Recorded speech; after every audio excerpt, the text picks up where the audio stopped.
इस वीडियो को शुरू करने से पहले दोस्तों ये कुछ क्लिप्स हैं, इनको आप जरूर देखिए। गाइस अगर ऐसे होगा ना तो किसी को ऑर्डर नहीं मिल पाएगा। मैं अभी कह दूं मेरे को इतने रेस्टोरेंट खोलने नहीं भाई, मालिक बस इस पे खड़ा रखे। 1 साल की बच्ची के अगर माँ बाप चले जाएंगे तो उसका जीवन कैसा चलेगा आप खुद समझ सकते हैं सर। निकाला लगाया वो टेस्ट ही नहीं रहेगा। मैंने उसकी जान ले ली है कि भाई तू ऐसे पाओ ऐसे पाओ।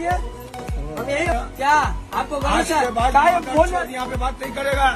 सुअर का बच्चा है। देखिए दोस्तों, ये वो लोग हैं जो अपने फूड स्टॉल के दम पे फेमस हुए हैं और इन लोगों को तो सोशल मीडिया ने फेमस कर दिया है। लेकिन उसके बाद भी लाखों ऐसे लोग हैं जो फूड स्टॉल, फूड ट्रक चला के लाखों रुपए कमा रहे हैं, अपने परिवार का भरण पोषण बहुत अच्छे से कर रहे हैं। हाँ, वो लोग सोशल मीडिया पे फेमस जरूर नहीं है, लेकिन उनका बिजनेस बहुत अच्छा चल रहा है। और ये तो यार देखो, एक चॉइस की बात होती है। कुछ लोगों को कैमरे के सामने रहना पसंद होता है, कुछ लोगों को कैमरे के पीछे रहना पसंद होता है, क्योंकि भाई हर आदमी कैमरे के सामने आ जाएगा तो पीछे कौन शूट करेगा। तो आज हम लोग एक ऐसे बिजनेस की बात करने वाले हैं जो इंडिया का एक बहुत बड़ा बेस है। और इंडिया में जितना लोगों को स्ट्रीट फूड पसंद है, शायद ही किसी कंट्री में इतना लोगों को पसंद होगा। तो इसलिए आज हम लोग बात करने वाले हैं कि कैसे आप अपना फूड ट्रक स्टार्ट कर सकते हैं, इसमें कितना इन्वेस्टमेंट आएगा, कितना इसमें खर्च होगा, कितना आप रेवेन्यू जनरेट कर सकते हो और कितना इस पे आप मुनाफा भी कमा सकते हो, और कौन कौन से लाइसेंस की इस बिजनेस में रिक्वायरमेंट होने वाली है। इन सब चीजों के बारे में आज हम लोग इस वीडियो में डिटेल में डिस्कस करने वाले हैं। तो दोस्तों वीडियो में लास्ट तक बने रहिए और बिना समय गवाए हुए हम लोग शुरू करने जा रहे हैं धंधे की बात सिर्फ रुपीज विद रोहित के साथ। क्या आप लोगों को पता है कि हमारे देश में लोग खाने पीने की इतने ज्यादा शौकीन हैं कि स्ट्रीट फूड की इंडस्ट्री 41 बिलियन डॉलर से भी ज्यादा हो चुकी है। आप सोच सकते हैं कि स्ट्रीट फूड की इंडस्ट्री इंडिया में 41 बिलियन डॉलर से भी ज्यादा है। तो दोस्तों इस इंडस्ट्री का इतना बड़ा मार्केट कैप होने का सबसे बड़ा रीजन ये है कि इसका अफोर्डेबल प्राइस। देखो, अगर आप किसी रेस्टोरेंट पे जाते हो, किसी कैफे में जाते हो, तो वहां का प्राइस अलग ही लेवल पे है। भाई आपको फूड का पैसा तो देना है, लेकिन भाई जो बंदे ने जगह खरीद रखी है, जो अपना स्टाफ लगा रखा है, उसका पैसा भी तो आप ही से ही निकालेगा ना। और उसका सबसे बड़ा इफेक्ट पड़ता है खाने पीने के आइटम्स के रेट पे। भाई सपोज करो, भाई लोग बोलते हैं कि समोसा आप रोड साइड लेने जाओ तो 10 रुपए का आपको मिल जाता है, कहीं कहीं आज भी 5 रुपए का हो सकता है मिल रहा होगा। लेकिन वही समोसा अगर आप किसी कैफे में खाते हो, आप सीसीडी में खाते हो, तो भाई वो 100 रुपए का भी मिलता है। मैंने तो एयरपोर्ट में 500 का भी खाया है। मैं तो सोचता रह गया कि भाई 500 का समोसे में भरा क्या है, कहीं आलू की जगह सोना तो नहीं भर दिया है। लेकिन जब खोल के देखा तो भाई वो आलू ही था। तो रीजन क्या है? देखो, जब आप किसी रेस्टोरेंट पे बैठे हुए हो, किसी आप कैफे में बैठे हुए हो, देखो वो आपको जितनी सर्विसेज प्रोवाइड कर रहे हैं, वो आपको एक पॉश एरिया दे रहे हैं, साफ सुथरी जगह बैठने के लिए दे रहे हैं, टेबल है, चेयर है, एसी लगी हुई है, वेटर आपसे अच्छे से बात कर रहा है, आपका ऑर्डर ले रहा है, आपको अच्छी कटलरी में सर्व हो रहा है। तो इन सब चीजों की जो भी कॉस्ट है वो आप ही के खाने में जुड़ती है। लेकिन यहीं अगर आप स्ट्रीट फूड वाले के पास जाओ, भाई वो ठेला लगाया खड़ा हुआ है, आपको डिस्पोजल में देता है, आप खाते हो, डिस्पोजल वहीं फेंक के चले जाते हो। तो मतलब कुल मिला के उसके पास कोई भी लग्जरी नहीं है, और लग्जरी नहीं होने की वजह से उसका आइटम सस्ता भी है। भाई रोड साइड में छोला भटूरा आपको 25 रुपए का मिल जाएगा, आप किसी रेस्टोरेंट में चले जाओ, हल्दीराम में चले जाओ, 300 साढ़े 300 का मिलेगा। उसका रीजन यही है। अब मैक्सिमम जो ठेले वाले होते हैं, फूड ट्रक वाले होते हैं, वो खुद ही अपना सामान बनाते हैं। तो कुल मिला के एक बात तो क्लियर है कि भाई आपके पास खाना बनाने का और खाना खिलाने का टैलेंट जरूर होना चाहिए अगर आप इस बिजनेस में एंट्री करना चाहते हो। अब भाई आप बोलोगे यार खाना बनाने का तो ठीक था, लेकिन खाना खिलाने का टैलेंट क्या होता है? भाई देखो, ऐसा होता है ना कि खाना बनाना आपको आता है, ठीक है, मैंने आपकी बात मान ली है, लेकिन अगर आप अपने ग्राहक को अच्छे मन से खाना नहीं खिला सकते, क्योंकि देखो मन का बहुत बड़ा रोल होता है। अगर आप अच्छे मन से खाना बना रहे हो, अच्छे मन से किसी को प्यार से खिला रहे हो, तो भाई खाने का स्वाद ना अलग लेवल पे चला जाता है। लेकिन वही अगर आप मुंह बना के, चिढ़िया के अगर आप खाना बना रहे हो, खाना खिला रहे हो, तो भाई खाने में आपका टेस्ट कभी नहीं आएगा। तो कुल मिला के इसमें आपको 2 टैलेंट चाहिए, एक तो खाना बनाने का और दूसरा खाना खिलाने का। और जिनके पास ये टैलेंट है तो भाई उनके लिए ये बिजनेस सबसे ज्यादा जरूरी है। अब अगर हम लोग बात करें इन्वेस्टमेंट की, तो देखो आज की डेट में जो इस तरह के कस्टमाइज फूड ट्रक चल पड़े हैं, इनका मार्केट बहुत अच्छा है। उसका सबसे बड़ा रीजन ये है ना, ये मूवेबल होते हैं। जैसे पुराने जमाने में और आज के जमाने में भी ठेलियां चल रही हैं, और ठेलिये में लोग बहुत ज्यादा रोड साइड फूड बेच भी रहे हैं, लेकिन उसको ट्रैवल कराने में मेहनत बहुत लगती है, समय बहुत लगता है, और आप एक लिमिटेड डायरेक्शन तक ही उसको ट्रैवल करा सकते हो। और दूसरी चीज क्या ना, ठेलिया में थोड़ा सा ब्रांड कम बनता है।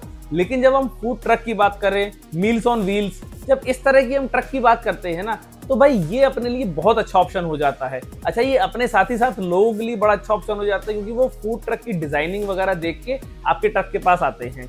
तो देखो इसका जो इन्वेस्टमेंट आता है वो 5 से 10 लाख रुपए के बीच में आता है। या अगर आपके पास कोई पुरानी गाड़ी है, तो आप उसको अपने हिसाब से पूरा कस्टमाइज भी करा सकते हो। अब पुरानी गाड़ी में आपको लोडर वगैरह चाहिए होगा, कुछ लोग तो जो प्रॉपर लग्जरी गाड़ियां होती हैं उनको भी फूड ट्रक में कन्वर्ट करके चला रहे हैं, लेकिन वो एक अच्छा ऑप्शन नहीं है भाई। क्यों उसमें ज्यादा पैसा खर्च करना, आपके पास लोडर का ऑप्शन है भाई। लोडर अगर आप सेकंड हैंड मार्केट में खरीदने भी जाओगे ना तो 3 से 4 लाख 5 लाख रुपए का आपको मिल जाएगा। मिनी ट्रक भी आपको 6-7 लाख रुपए का मिल जाएगा। 2-3 लाख का आप उसमें मॉडिफिकेशन करा लोगे तो भाई आपका धंधा बन गया। तो इस तरीके से अगर आप देखो तो टोटल इन्वेस्टमेंट केवल 5 से 10 लाख रुपए का आता है। और अगर आपको इतना मेहनत नहीं करनी, इतना झंझट मोल नहीं लेना है, तो बहुत सारी ऐसी कंपनीज हैं जो आपको कस्टमाइज फूड ट्रक दे रहे हैं। उसके लिए सबसे पहले आपको ये डिसाइड करना पड़ेगा कि भाई आपको खोलना क्या है। भाई आप फास्ट फूड खोलना चाह रहे हो, चाइनीज खोलना चाह रहे हो, मोमोज काउंटर खोलना चाह रहे हो, बर्गर का काउंटर खोलना चाह रहे हो, पिज्जा का काउंटर खोलना चाह रहे हो, या फिर कुछ और।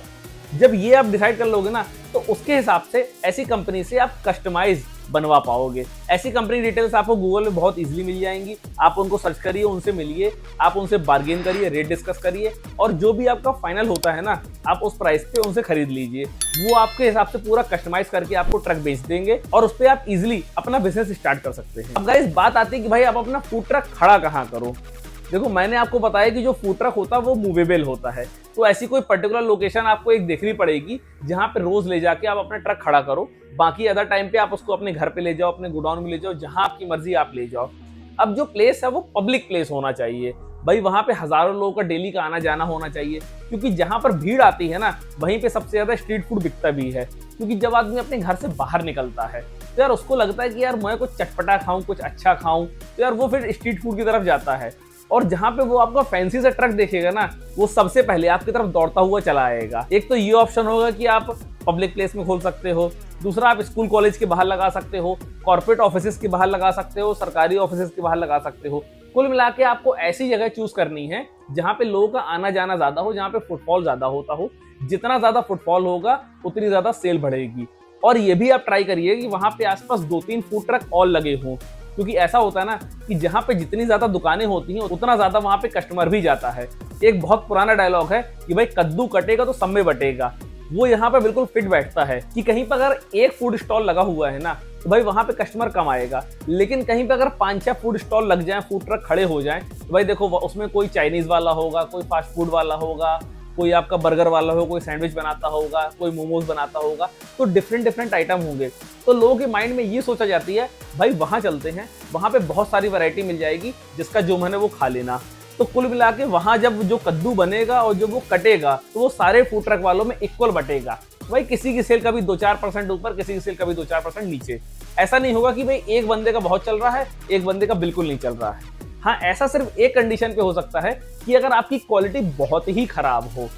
भाई देखो खाने पीने का बिजनेस है, फूड का बिजनेस है, तो ऑब्वियस सी बात है कि क्वालिटी के ऊपर ही डिपेंड करता है। एक बार फैंसी ट्रक देख के, एक बार फैंसी मीनू देख के, एक बार ट्राई करने के चक्कर में कस्टमर तो आपके पास आ जाएगा, लेकिन अगर उसको क्वालिटी नहीं मिलेगी तो भाई वो दोबारा आपके पास नहीं आएगा, या दोबारा भी आपको ट्राई करने आ जाएगा लेकिन तीसरी बार तो भाई कतई नहीं आएगा। क्योंकि देखो खाने पीने वाला आइटम है और लोगों की जीभ में ना स्वाद लगना चाहिए। अगर उनको स्वाद आ रहा है, मजा आ रहा है, भाई फिर तो वो कस्टमर आपका बार बार रिपीट होगा। लेकिन जब तक वो स्वाद उसको नहीं मिलेगा ना भाई वो नहीं आएगा। तो कुल मिला के आपको सबसे पहले अपनी क्वालिटी मेंटेन करनी है। क्वालिटी आपने मेंटेन कर ली, फूड ट्रक आपने चाहे जहां लगा दिया, भाई वहां दौड़ के आदमी आपके पास आएगा। और इस क्वालिटी मेंटेन से आपको एक प्रॉफिट और होगा, क्योंकि आपका ट्रक मूवेबल है, तो आप समझो कि आप इसको कहीं पर भी लेके जा सकते हो। छोटी सी ऑफिस पार्टी है, हाउस पार्टी है, किटी पार्टी है, कॉर्पोरेट इवेंट्स हैं, शादी वगैरह भी है। अगर भाई आपकी क्वालिटी बेस्ट है ना तो जो कस्टमर आपके पास आ रहे हैं, हफ्ते में 1 बार आ रहे हैं, 2 बार आ रहे हैं, 4 बार आ रहे हैं, जब उनको कोई इवेंट करना होगा, उनको कोई इन हाउस पार्टी करनी होगी, 20-25 लोगों की गैदरिंग करनी होगी, तो वो बाहर से खाना ऑर्डर नहीं करेंगे, वो आपको पूरा बुक करेंगे, आपको पैसा देंगे और कह देंगे भाई तू ट्रक यहाँ लेके आ जा और यहाँ पूरी पार्टी में आप खाना सर्व करो, और जो भी चार्जेस है वो मैं आपको पे करने के लिए रेडी हूँ। तो इस तरीके से आपका मार्केट कितना बड़ा हो जाएगा, और जब मार्केट आपका बड़ा हो जाएगा, आपकी सेल बढ़ जाएगी, तो ऑब्वियस सी बात है कि आपका प्रॉफिट भी बढ़ने लगेगा।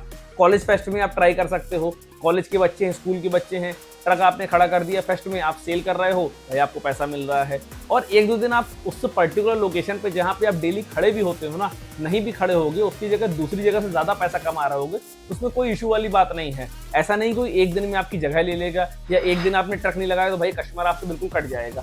ऐसा नहीं होता है। हर किसी को पता होता है कि इमरजेंसी कभी कभी होती है और ट्रक नहीं लगता है। तो ये आपके पास बहुत अच्छी फैसिलिटी है।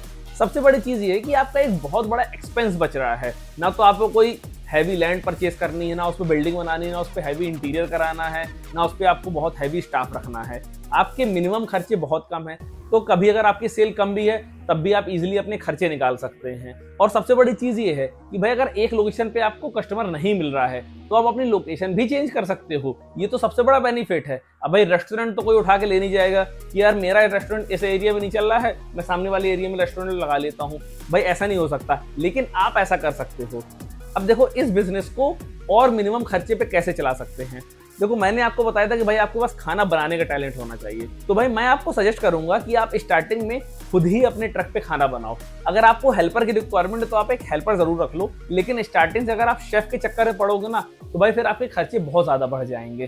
तो अगर आपको कोई भी आइटम बनाना आता है, आप उसकी प्रॉपर ट्रेनिंग लो, उसको बार बार ट्राई करो, लोगों को खिलाओ, अपना टेस्ट बेटर करो, उसके बाद आप प्रोफेशनली उसको अपने ट्रक पे बनाओ और लोगों को बड़े इजीली तरीके से खिलाओ। जब वो लोगों को पसंद आने लगे, आपकी सेल अच्छी खासी होने लगे, आप प्रॉफिट अर्न करने लगो और आपको लगता है कि अब अगर एक मैं शेफ हायर कर लेता हूं तो मैं और अच्छी मार्केटिंग कर लूंगा और मैं पैसा कुछ और ज्यादा बचा भी लूंगा, तो फिर आप प्रोफेशनल शेफ की तरफ जाओ, क्योंकि उसकी सैलरी निकालना एक टास्क रहेगा। तो स्टार्टिंग में मैं आपको सजेस्ट नहीं करूंगा कि आप पहले दिन से उसकी सैलरी पे फोकस करो। हाँ, लेकिन अगर आपके पास पैसा लगाने के लिए है, आप ये सोचो कि अगर 3-4 महीने मुझे लॉस भी लगता है तो भी मैं अफोर्ड कर सकता हूँ, तो भाई फिर आप पहले दिन से शेफ रखो, क्योंकि उससे क्या होगी, आपकी क्वालिटी थोड़ा सा ज्यादा इंप्रूव रहेगी। और अगर 1-2 महीने अगर आपको रोटेशन में टाइम भी लग रहा है तब तक आप अपने घर से वो पैसा लगा सकते हो, और जैसे ही आपकी गाड़ी लाइन पे आ जाएगी भाई फिर आप दबा के पैसा कमा सकते हो। तो कुल मिलाकर ये बिजनेस है टेस्ट का बिजनेस। आपको 3 चीजों का ध्यान रखना है कि आपको खर्चे मिनिमम रखने हैं, आपको मार्केटिंग अच्छी करनी है, और दूसरी चीज कभी भी अपनी क्वालिटी डाउन नहीं करनी है, क्योंकि जैसी क्वालिटी डाउन होगी ना आपका कस्टमर आपसे टूटने लगेगा। और सबसे बड़ी बात यह है कि जो आपके कॉम्पिटिटर हैं वो इंतजार करते रहते हैं कि भाई कब आपकी क्वालिटी डाउन हो और मैं आपके अटैक करूं। तो हमेशा खाने पीने वाले बिजनेस में इस चीज का ध्यान रखिए गाइस कि आपको क्वालिटी में कभी कॉम्प्रोमाइज नहीं करना है। भले ही थोड़ा सा पैसा आपको कम बचे, लेकिन क्वालिटी अच्छी रहेगी तो वो लॉन्ग टर्म में हमेशा बिजनेस चलता रहेगा। अब अगर बात की जाए कि भाई इस बिजनेस को स्टार्ट करने के लिए आपको लाइसेंस कौन कौन से चाहिए हैं, देखो मैं आपको बता देता हूँ सिंपली। आपको एक MSME रजिस्ट्रेशन करा लेना है जो 100-150 रुपए में हो जाता है, और उसके अलावा फूड का फसाई का आपको एक 100 रुपए का रजिस्ट्रेशन कराना है। आपको लाइसेंस लेने की जरूरत नहीं, क्योंकि अभी आप बहुत छोटा बिजनेस कर रहे हो और आपका टर्नओवर अभी 12 लाख से कम ही है। तो भाई अगर 12 लाख तक का आपका टर्नओवर है तो आप 100 रुपए का फूड का रजिस्ट्रेशन कराओ, 100 रुपए का MSME रजिस्ट्रेशन कराओ। इसके अलावा कोई भी लाइसेंस आपको लेने की जरूरत नहीं है, ना आपको उस चीज की टेंशन लेने की जरूरत है। कोई भी इस बात पे आपको नहीं पकड़ सकता कि आपके पास ये लाइसेंस नहीं है। और जब तक आपका टर्नओवर 40 लाख के ऊपर नहीं पहुंच जाता है तब तक आपको GST नंबर लेने की भी जरूरत नहीं है। तो गाइस स्टार्टिंग में आप इसको स्टार्ट कर रहे हो, टेंशन फ्री होकर स्टार्ट करो, कोई लाइसेंस की रिक्वायरमेंट नहीं है। 2 लाइसेंस है, आप ऑनलाइन को अप्लाई कर सकते हो और बस आप अपना धंधा चलाओ और धंधे से पैसा कमाओ। तो आई होप गाइज ये वीडियो आपको बड़ा अच्छा लगा होगा, और ये बहुत यूनिक बिजनेस आइडिया है। यूनिक इन द सेंस कि भाई देखो ये ऐसा बिजनेस है जो कभी खत्म ही नहीं होगा। भाई कोविड आया, लोग परेशान हुए, लोगों का बिजनेस बंद हुआ, लोगों ने सोचा कि भाई अब ये तो स्ट्रीट फूड वाला बिजनेस तो कभी चलेगा ही नहीं, लेकिन कोविड के बाद से ये तो और डबल हो गया। तो इसका मतलब ये कि यार इंडिया में लोग खाने पीने के बड़े चटोरे हैं और हमेशा बाहर का खाना खाते रहेंगे। तो भाई ये बिजनेस हमेशा चलने वाला बिजनेस है, कुछ भी हो जाए लोग खाना तो बंद नहीं करेंगे ना। तो गाइस अगर आपको इस बिजनेस से रिलेटेड कुछ भी इशू है, आपको कुछ और जानना है, कुछ पूछना है, कुछ समझना है, तो आप मेरे साथ 1-on-1 कंसल्टेशन बुक कर सकते हैं। उसकी लिंक मैंने डिस्क्रिप्शन बॉक्स में दे रखी है, और इसके अलावा मैंने 50 बिजनेस आइडियाज की पूरी ई बुक लिखी हुई है, उसकी लिंक भी मैंने डिस्क्रिप्शन बॉक्स में दे रखी है। आप वहां से इसको परचेज कर सकते हैं, जहां पर इस तरीके के और 50 बिजनेस आइडियाज आपको मिल जाएंगे। और इसके अलावा गाइज ये मेरा 19th वीडियो था, और मैं 100 डेज की बिजनेस आइडिया सीरीज चला रहा हूँ, जिसमें मैं आपको टोटल 100 बिजनेस आइडिया बताने वाला हूँ। तो अगर आपको ये बिजनेस आइडिया समझ नहीं आया है तो हो सकता है जो मैंने पीछे कोई बिजनेस आइडिया डाले हैं वो आपको समझ में आ जाए, आपको अच्छे लगे, या जो मैं आगे बिजनेस आइडिया डालने वाला हूँ वो आपको अच्छे लगे। तो सबसे पहले चैनल को सब्सक्राइब करके बेल आइकन जरूर दबा दीजिए, जिससे कोई भी बिजनेस आइडिया आपसे मिस नहीं हो। क्योंकि अगर एक भी बिजनेस आइडिया आपके समझ में आ गया ना तो वो आपकी पूरी जिंदगी बदल सकता है, आपका जिंदगी जीने का तरीका बदल सकता है, और आपकी शख्सियत भी बदल सकता है। और आपको किस नए बिजनेस आइडिया के बारे में जानना है ये भी आप मुझे कमेंट में बता सकते हैं। जिस बिजनेस आइडिया के सबसे ज्यादा कमेंट आएंगे उस पर मैं आपको वीडियो बना के जरूर दूंगा। तो गाइस वीडियो को शेयर करते रहिए और धंधा करते रहिए, क्योंकि जब धंधा करेगा इंडिया तभी तो बढ़ेगा इंडिया। जय हिंद, जय फाइनेंस।